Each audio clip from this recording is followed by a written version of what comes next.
Good evening. Thanks very much for coming this evening. My name's Alex Nichol. I'm a senior fellow here at the Institute. I think it's a very interesting, apposite time to be discussing Europe at the ISS, and specifically Britain's relationship with Europe. On the one hand, the government is trying to strike a new bargain with Europe ahead of a referendum, while on the other, the people that David Cameron has to deal with have other things on their mind, like the future of the common currency and the new security situation in Europe following events in Ukraine. So it's true that, as the title of today's talk indicates, this makes the UK an awkward partner, but it is still a very important one. So, as I say, I think it's an appropriate time to be having a discussion, and we do have a very interesting person here to discuss it in Lord Garel Jones, now senior executive at UBS and, of course, a member of the House of Lords, but some time ago one of the few Conservative members of the House of Commons who was actually willing to say that he was pro-European, and he was the Minister in the Foreign Office with responsibility for Europe in the 1990s. So I think that Lord Garel Jones comes at this whole issue from a very interesting perspective. So let's hear it. Over to you. Well, thank you very much indeed. As you have just heard, I have a criminal past. I used to be a politician. But as I say to my friends, I've now become an honest man and I'm an investment banker. I think I'm sort of moving away from day-to-day politics, and the reason I'm here today, there are two reasons really. One, because of the prestige and standing of the International Institute for Strategic Affairs, and two, because whether I like it or not, Europe is going to be quite a central point of discussion in the coming few months. So I want to come at this discussion from a rather oblique angle. Starting off, there are two apparently contradictory phrases in the English language, which in a way, as far as I'm concerned, sum up the challenge that faces the European Union going forward, and indeed has always faced it. The first is that small is beautiful. The second, size matters. And the task for the European Union is to reconcile these two apparent contradictions. Put very simply, the European Union should identify those areas where member states, by pooling their sovereignty, have sufficient size to exercise greater influence over global issues that affect the daily lives of their citizens, whilst recognizing that the sense of belonging and social cohesion that the nation-state provides, and in a global context, even Germany is small, does mean that there are a number of issues that are best managed by the member states themselves. Now, that sounds pretty simple, but it ain't. I had the good fortune, by chance, to be brought up in two rather different European countries, Spain and the United Kingdom. Believe it or not, I don't even talk English at home. Please don't tell Mr. Farage that, or he'll think I'm a traitor to brave little Blighty. Both countries, Spain and Britain, like all the member states, arrived at the European Union bringing with them the baggage of their past history. And I want to take a few minutes to examine their respective journeys into the European Union, as that will, I believe, illustrate why it is that Great Britain is indeed the awkward partner within the EU, and I'll then go on to try and demonstrate why that British awkwardness is in the wider interest of the European Union. Spain. Well, Spain, along with Great Britain, led one of the two greatest empires of the modern era, and the unravelling of that empire was especially painful.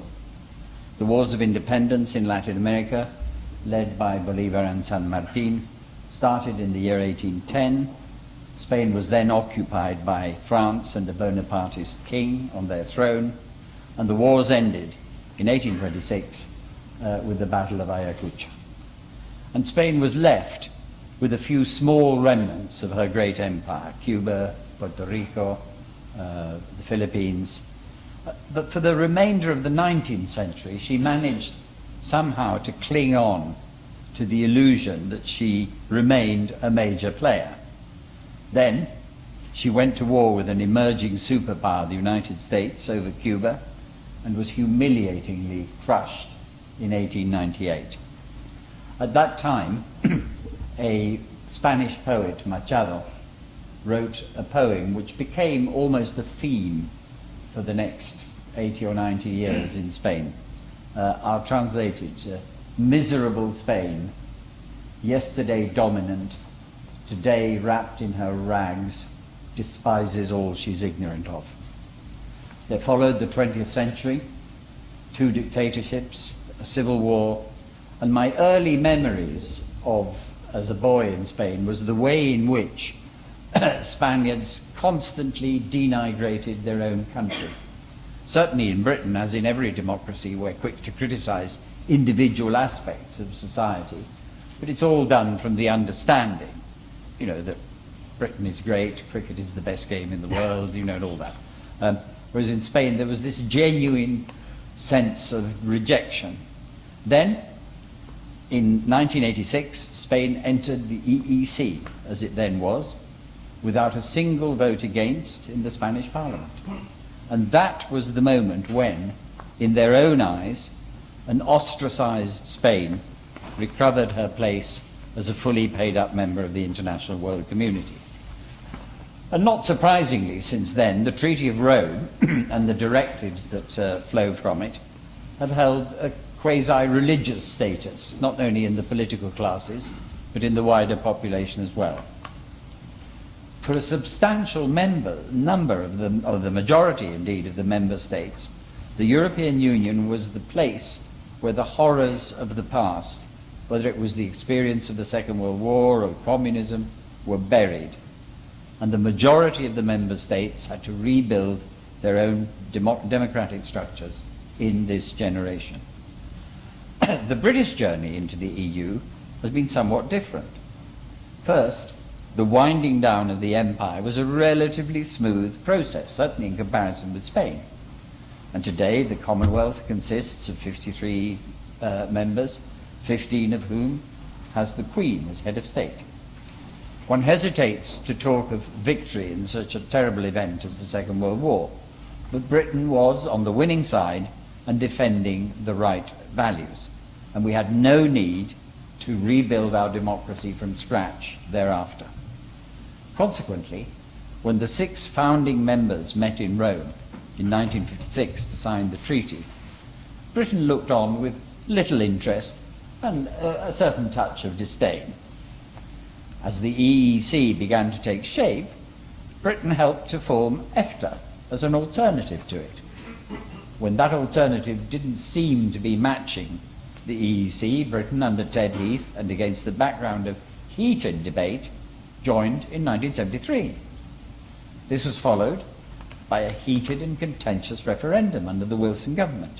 And it's been a bumpy ride ever since, as here in Britain, far from it, the treaty does not enjoy quasi-religious status. So that's where we are. And let me say right away that I think both journeys are perfectly understandable. The problem, as I see it today, is that over the past 10 or 15 years, the process of integration has gone too far or too fast, or a bit of both, to the detriment of individual nation states.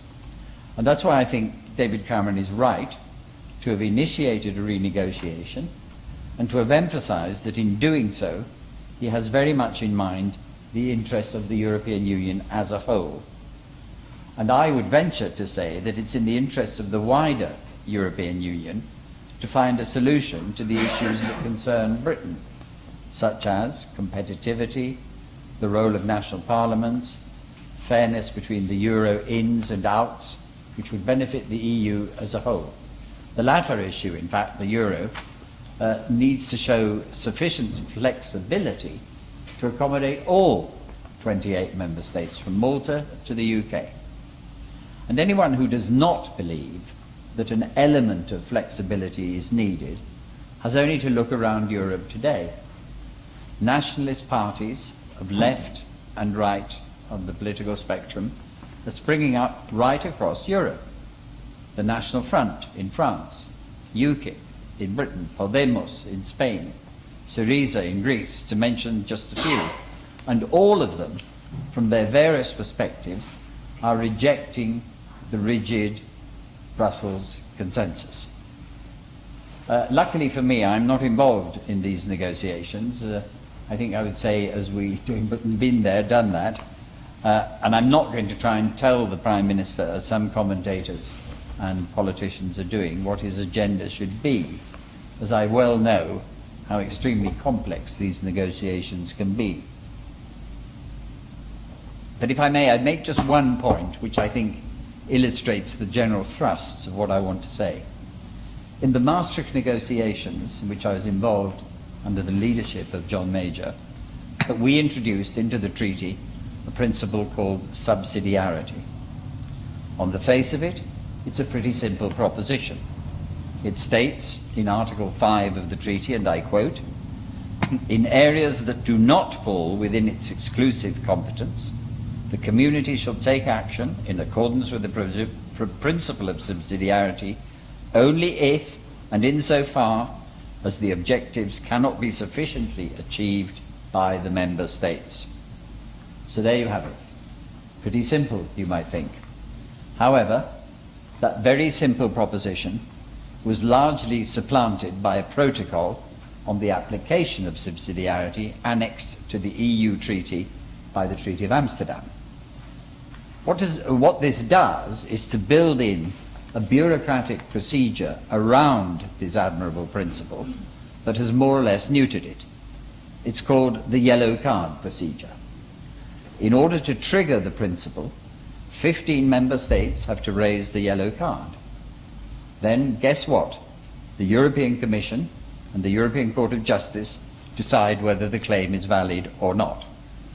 And I have no doubt whatever that if the Prime Minister can achieve a situation whereby national governments and national parliaments can trigger the subsidiarity principle, for example, by changing the yellow card to a red card, that would be both popular and effective right across Europe.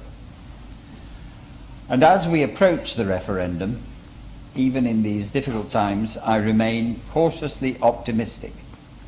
Of course, one shouldn't be so presumptuous as to take the British people for granted and to put Harold Macmillan's celebrated phrase in a modern context, stuff happens. But there are, as I think, some grounds for cautious optimism. The first one is that even over the last 2 or 3 years, with a difficult economic situation and UKIP on the rise, opinion polls have consistently shown a majority in favour of Britain's continued membership. Second, if, as I believe he will, the Prime Minister returns with an agreement he feels he can recommend, every political party in Britain, except for UKIP and some Tory mavericks, will campaign for a yes vote. I think David Cameron has shown himself to be an astute negotiator. But above all, I think he bridges those two quotations that I used at the outset. On the one hand, he has a strong attachment to the nation, its values, its sense of cohesion, its sense of belonging. On the other hand, he has a good understanding that our values can quite often be more effectively advanced by sharing our sovereignty in some areas with the European Union. So I think there is no one, in my view, better qualified to show that small is indeed beautiful and size really does matter. Thank you. Fantastic. Thanks very much indeed for a really masterly introduction to the issues, I think, there. And I'm sure we'd all like to explore them a bit more now, and we have a good amount of time to do that. If I can start off by just picking up on something you said. You said that more flexibility was necessary, and you, I think, referred specifically to the euro when you said that. So, given that the euro is a common currency, and really you can only have a common currency between sovereign nations if you really have some rules, and you only got one central bank, and countries have given up some of their tools, as it were, in management, how do you actually, in practice, get flexibility into that arrangement without actually destroying the currency itself? Well, I think you've put your finger on one of the key dilemmas, and interestingly, if you were to look back, I mean, this was again Britain being the awkward squad, we did not join the single currency. And I think what this recent crisis demonstrates is that maybe, I mean, our partners were running a little bit ahead of the game when they set up the single currency, because what happens in the individual nation state, every nation state in Europe, the better off parts of that nation are transferring resources within the nation to the less well off parts. And as a general proposition, I don't think you find that people, say, in the better off parts of the United Kingdom or of Spain or indeed of any other country, resent the fact that through their taxes and their earnings they are, one might say, subsidizing the less well off bit. And I think the real dilemma for those who are members of the euro area is that that sense of national cohesion and that sense of belonging has not taken sufficient root yet. So we would say, as the awkward squad, well, yes, it has been and it remains important for those who are passionate in their belief and their wish to create an ever closer union, but sometimes they've been running a little bit too fast. Yes. Okay. Who would like to intervene? Yes. Nicholas McLean.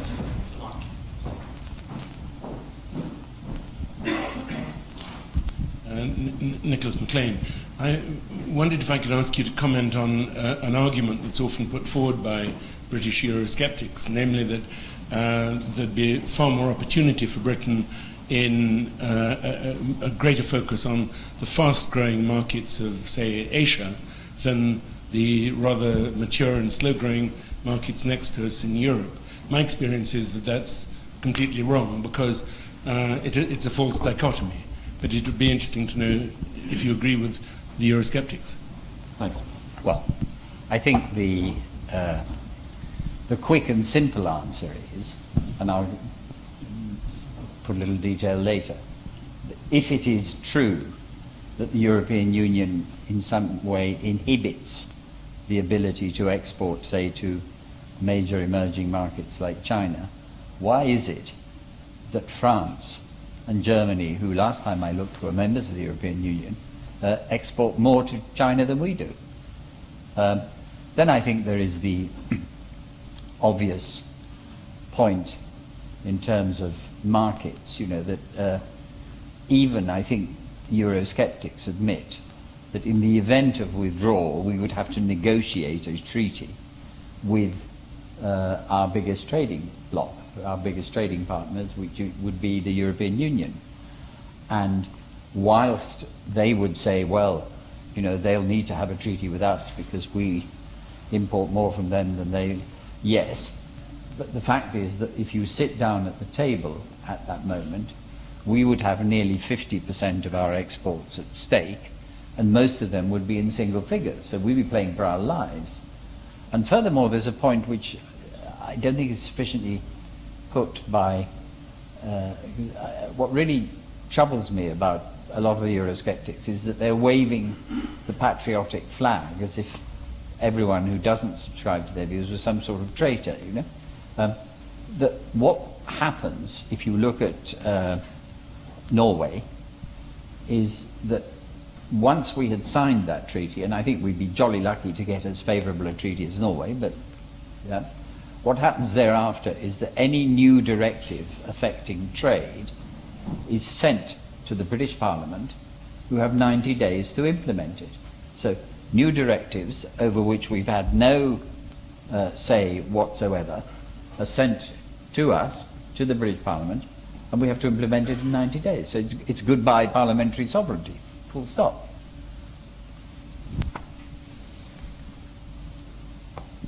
Who else would like? Yep.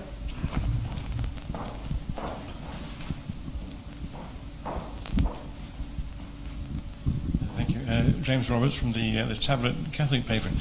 Yeah. James Roberts from the Tablet Catholic weekly paper. You mentioned that behind the Spanish drive for membership there was some a kind of pseudo-religious impulse. Nothing like that in Britain, obviously. But there were ideals beyond the economic when the EU was founded, were there not? Yeah. And would you not agree that those ideals have been forgotten in many ways? If one looks at the negotiations over Greece, where the law has been laid down in strictly economic terms, whether one agrees that is right or wrong, the sense, the other values to do with European solidarity and perhaps subsidiarity as well seem to have been forgotten. I just wonder whether you think there are some founding values that have been lost that should be reclaimed. Well, I'm not sure about that, because I think, in strict economic terms, I mean, some of my friends who are religiously anti-European and quite clever economists, they say, well, what they should do is just chuck Greece out. They're a total disaster, out they go. And I think one of the motivations for not doing so was that had Greece, or if Greece leaves the euro and, as it were, starts again with its own currency, that would pose a serious humanitarian crisis inside the borders of Europe. I mean, the most obvious example is they wouldn't be able to afford to import medicines, for example. So people would be dying because they couldn't get hold of penicillin or something, So I don't think the sense of solidarity has been entirely lost. And I think also, I'm speaking from my great age, when I was 8, 9, 10 at school, having a sort of connection in another European country was regarded as quite exotic, really.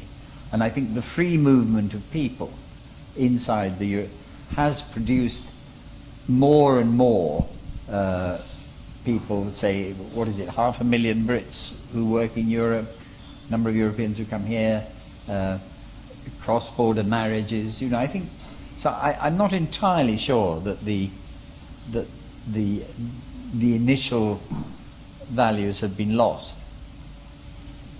I'm not sure about that. I mean, I suppose one of the problems in this country is that the Eurosceptics kind of capture the argument. Most people are quietly pro-European, like to go to Europe, like to even live in Europe, like using the euro and so on and so forth, even though we don't participate in it. But it's not top of mind for them. It's just something they take for granted. Yeah. So how do you, and in this political debate that we're about to have, how does one get those kind of arguments into the forefront? Well, I think that's part of the challenge. But I mean, as I say, not only was I brought up in Spain, my grandmother was French. The Second World War was a pretty terrible experience for us, but nothing compared to what some of our partners in Europe have had to live through, not to mention those who had to live through communism. So that sense, which certainly I get in Spain, that the moment they joined the European Union, the dictatorships, the misery, the humiliation, all that was put aside, and once again they've joined as a fully paid up member the international community. And you can't get that going in Britain, because we didn't have to rebuild our democracy from scratch. We were not, I'm not saying that the unwinding of the British Empire was a piece of gâteau, as the French might say, but it wasn't a ghastly, awful, they fought alongside us in both world wars, and as I say, we've ended up with a Commonwealth. So we don't have that recent history that has to be buried, And that produces, I think, less and less a certain sort of arrogance in some quarters in Britain, you know, that we are somehow rather better than all these foreigners, you know, and all that sort of stuff. And, you know, if only they learned to play cricket, everything would be all right, as it were. And in a way, it's rather touching, and, you know, one, as a Brit, one half shares it. You know, I do think this country is wonderful and all that, but it can be, that can be massaged by some unscrupulous people with a pint of beer in their hands and things, you know. Gentleman there, in the second row, thanks. Okay. Can we have a microphone, please?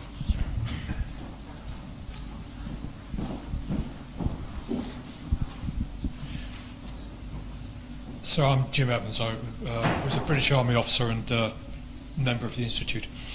I spent 10 years of my career living in Germany and defending the frontier against the Red Hordes and that sort of thing. I've also spent a lot of time in America working with our American allies. Mm-hmm. How much do you think our special relationship with America has impacted on our ability to work with our European allies and to develop that relationship with Europe that would perhaps supplant the close relationship with the Commonwealth nations and with America? Well, I think if you talk to American politicians, you know, and again, I wouldn't want this to be interpreted as an anti-British sort of sense, but I mean, size matters, and in the global context, Britain is quite a small country. So the United States have a huge interest, which they make exceedingly clear. One, in Britain remaining an active and constructive member of the European Union, and two, and this picks up, I think, your point, because not only is that a recognition of the importance of the European Union as a trading bloc and politically and so on, but also, for the very point, it means that they would have a rather close interlocutor inside that particular group. Gentleman there again. I'm Tim Ambler, Adam Smith Institute. I'm rather wondering if, in the context of Greece and indeed in the context of Europe, the currency thing, and indeed in the context of Scotland, the currency thing isn't being rather overplayed. They could afford medicines if their economy was in good shape and if their balance of trade was in good shape. In Zimbabwe, they use the American dollar as the common currency without, as far as I know, Mr. Mugabe doing what the Americans tell him to do. And in the Caribbean and in much of South America, they use the dollar alongside the local currency with no particular problem. So that I'm not sure it's the currency itself which matters. The strength of the economy, i.e. being able to pay for things, in whichever currency, does matter. I agree with that. Even in Europe, I think Montenegro, uses the euro as its currency. But I think there would be a situation there where you would have a shock, because with the creation, even if it was two parallel currencies, you have a shock where debts are, and the devaluation would be huge. Yeah. So it would be a shock to the system, even if you were then in a better position to restore it afterwards. But on the Greek thing, though, I mean, what does Europe do? It is meant to be a cohesive body. Everybody is meant to be partners with each other, with a shared sort of destiny and so forth.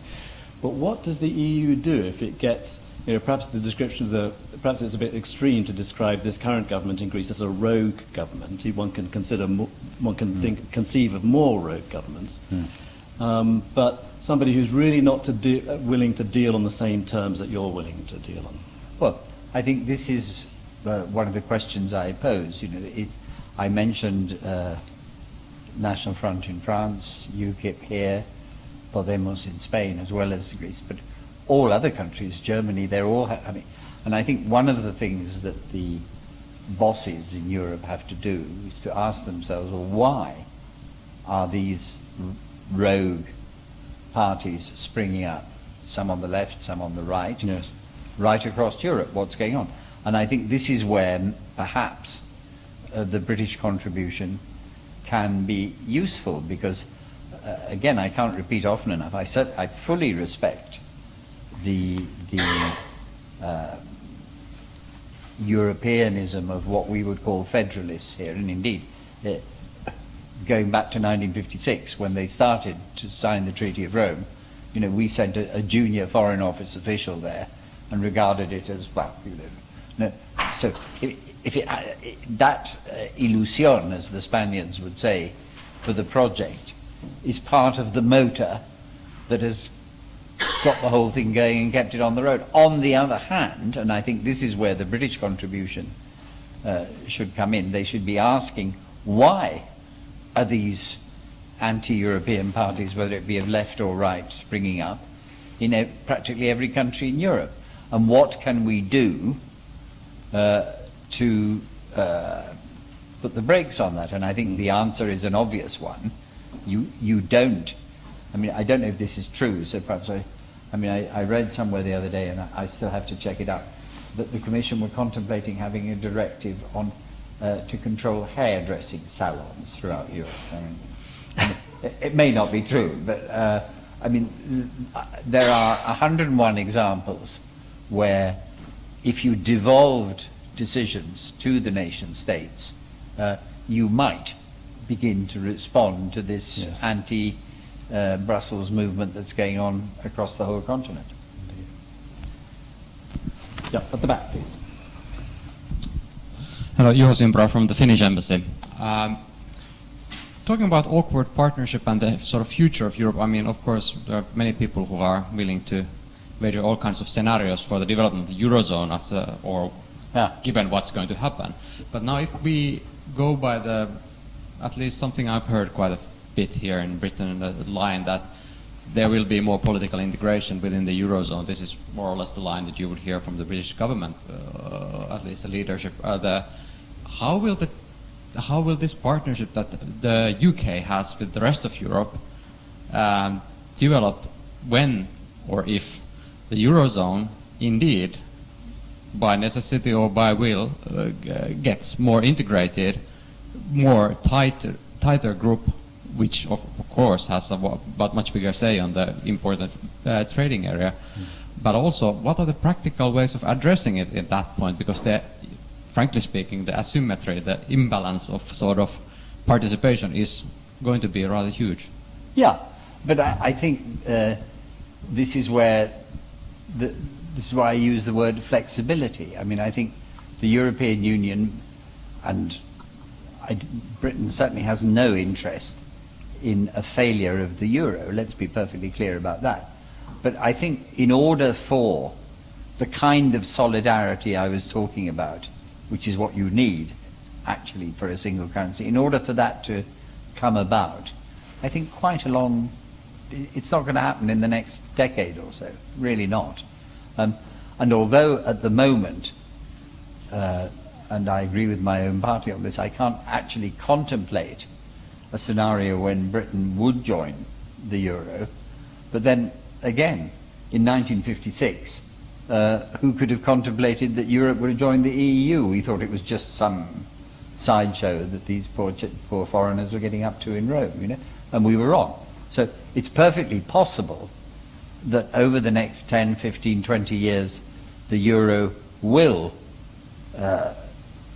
begin to create the kind of solidarity that you find in individual nation states. That's perfectly possible. And it's perfectly possible, not in my lifetime, I think, that if that were to happen, there might be a moment when it could be in Britain's interest to join. I mean, I can't see it at this moment, to be honest with you. Thank you. In the second row here. Just here. In the second row here. Hi, thank you for your lecture. And I'm Aki Masui from Mitsubishi Corporation, a Japanese company based in London. I have two very, from a business point of view, straight questions. One is when is the UK referendum going to be held? I mean, 2016 or 2017? Second question is, if I understand this is a big if, but the UK referendum, the result is no. I mean, leaving the UK. What's going to happen? I mean, as far as I understand, the Lisbon Treaty doesn't stipulate how to opt out of EU. So what procedures are going to happen in the UK or in EU? Well, first of all, just to repeat what I said, I think because of the coverage in the press and nothing the press like more than dissension and difficulty, the possibility of Britain leaving the European Union, in my judgment, is very, very slight. I think the referendum will be in 2016. I suspect the Prime Minister will come back with an arrangement that he feels he can recommend, and I would be disappointed if the majority in favour of remaining was not coming up to 20%, frankly. That's my... and as you say, there is no provision for people leaving from the European Union, but I'm sure were it to arise, they would find some way of doing it. But I don't think it's likely. I really don't. I really don't. A second from the back there. Yeah. Thank you. Scott Proudfoot from the Canadian High Commission. The what? Canadian. Canadian. Yeah. Canadian High. You've alluded to the contradictions between the single currency and a lack of greater political union, hence solidarity, and which implies that, of course, the Eurozone is heading towards greater integration. And given that, and given also the European ideal, the quasi-religious attachment to that you described, how great an appetite do you think there really is on the continent to make the sorts of changes, even if they are to the benefit of many member states, to make the sorts of changes which are wanted in many quarters in Britain? Well, I think, for example, to move away from Britain, take France. I mean, the National Front in France is a serious threat to the political establishment of left and right. And their policy, as you know, is to withdraw from the European Union. And I think that will be an incentive. God knows how the initial discussions between David Cameron and his colleagues are taking place, but I would imagine that David Cameron will be drawing attention to the fact that these dissenting political organizations of left and right are springing up all the way across Europe, and no doubt they will be asking, what can we do to counter that? And I think in all these matters, both, if you like, emotional sides of the debate, if you like, Britain representing the proud nation state standing up for there, and the sort of Spaniards who are the ones I quoted, for whom the Treaty of Rome is almost a religious dogma. I mean, both of them have to be prepared to compromise, obviously. And I think that's what the real world is about. And I think, again, I was having a discussion with someone just before we sat down. I think one of the reasons that politicians are unpopular in free democracies these days is because most complicated issues, whether it be the European Union, climate change, whatever, will have an extreme view on one side and an extreme view on the other side. And in 99 cases out of 100, the answer is in the boring middle. And the boring middle is A, boring, and B, doesn't provide the press and the commentators with the sorts of things they like. And just moving away from Europe, climate change. There are all kinds of people who say, well, it's a load of nonsense, we're spending a lot of money on all this stuff, and another load of people who say, if we don't do anything, the world will come to an end in 50 years' time. Well, the truth is probably somewhere in the middle, and that is where sensible politicians end up. That's why they're so unpopular. Well, perhaps the boring middle doesn't adequately make the case enough because it's frightened of the extreme sides. There's a gentleman towards the back there. Yeah. Thank you very much. David Richmond, former Foreign Office diplomat. May I just press you a little bit on the negotiation? Is it your assumption that treaty change is ruled out by the vast majority of our partners? If so, where do you think which areas do you think the substantive concessions might come from? Well, I don't think it's so much that treaty change is ruled out, but as a former Foreign Office official, you will know that in order to change the treaty, you have to have an intergovernmental conference. And just the mechanics of an intergovernmental conference are what, 4 years minimum? So it's not that the treaty it's being ruled out, it just doesn't fit into the schedule, as it were. I suspect there may be ways in which something can be agreed and at a future date written into the treaty. I mean, they're always sort of clever. I mean, the example I was quoting just now of subsidiarity, the yellow card. I don't know the technical answer to this, whether the protocol that was introduced in Amsterdam would need an intergovernmental conference to change it from a yellow card to a red card. But let's, for the sake of this argument, let's say you would need an intergovernmental conference to do that. Well, there's a very clever way around that, which is that the Commission simply says, okay, well, from now on, if the 15 countries raise a yellow card, we will regard that as final. Full stop. That's what we will do. So, you know, the main point I would make is, you know, it's not so much that treaty change is ruled out, it's just that it takes 4 or 5 years.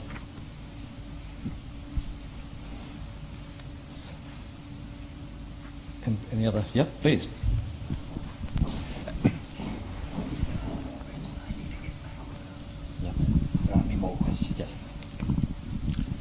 Thank you. We haven't spoken much about Germany, and I just wonder, the most powerful country, the most influential, and as I understand it, the country that benefits most from membership in terms of in trade terms. Correct me if I'm wrong on that. Mm-hmm. But is the EU equitable enough? Does Germany not have rather too much influence? Again, we can come back to Greece. Obviously, Angela Merkel is very influential in that crisis. But it does seem that if one country benefits greatly from the intra-EU trade with a big surplus, and the others, I don't know how many others have a surplus, but certainly Germany must have the biggest. Well, we benefit the most. I'm sorry? We benefit the most, yeah. In terms of in trade terms. Yeah. More than Germany. Yeah. Internally, that is. Yeah, internally I'm talking, yes. Is that so? Okay. Yeah. But look, doesn't Germany have too much influence? Well, inevitably, you know, in any alliance of 28 countries, there are going to be big countries, small countries, medium-sized, you know, and that's part of the... I mean, curious enough, one of the happy memories that sticks in my mind at the end of the Maastricht negotiations, where John Major, who I very much admire, had been the awkward squad from beginning to end. I mean, he didn't just keep us out of the single currency, he kept us out of the work directive, he introduced the subsidiarity, all sorts of stuff. And right at the very end, I remember when, who was the Dutch Prime Minister at the time, who was in the chair, anyway, Holland was in the chair, and he was bringing the meeting to a close. And he said, well, colleagues, we've done very well, it's been difficult, and we're nearly there. We've just got one other very small point that needs to be, I'm sure we can take this through without any discussion. And Major's hand goes up. He makes a charming little speech saying, look, I know I've been the difficult negotiator throughout all this, and I'm very sorry, but... And he proceeds to speak against this particular amendment. Viggers, would it be Viggers, the Prime Minister?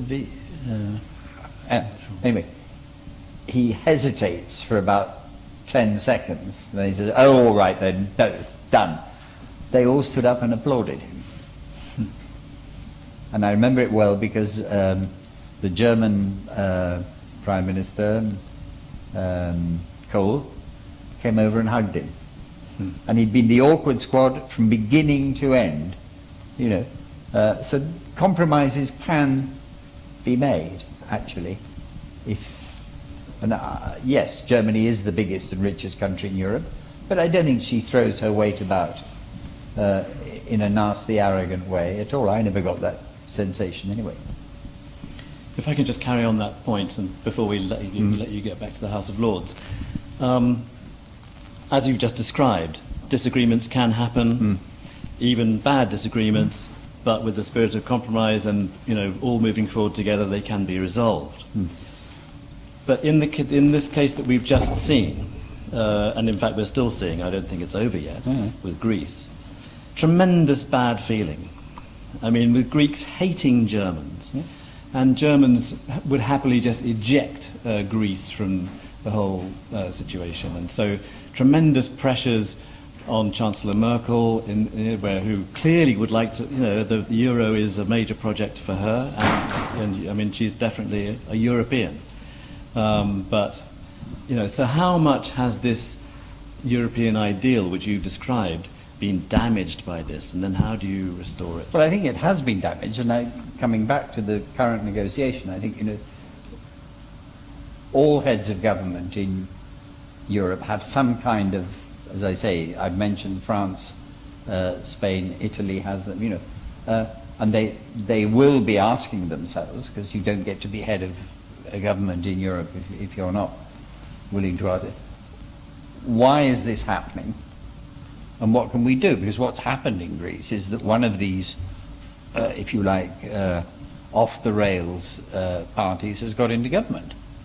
And, what would happen, say, if the next government in Spain, which is beginning to, if you like, turn around because they've been pretty good at following the rules as laid down, if Podemos form the next government.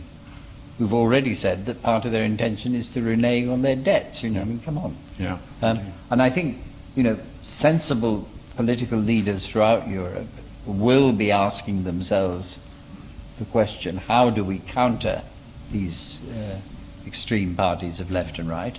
And I think if David Cameron is sensible, he will know how to turn that to his own advantage in the negotiations.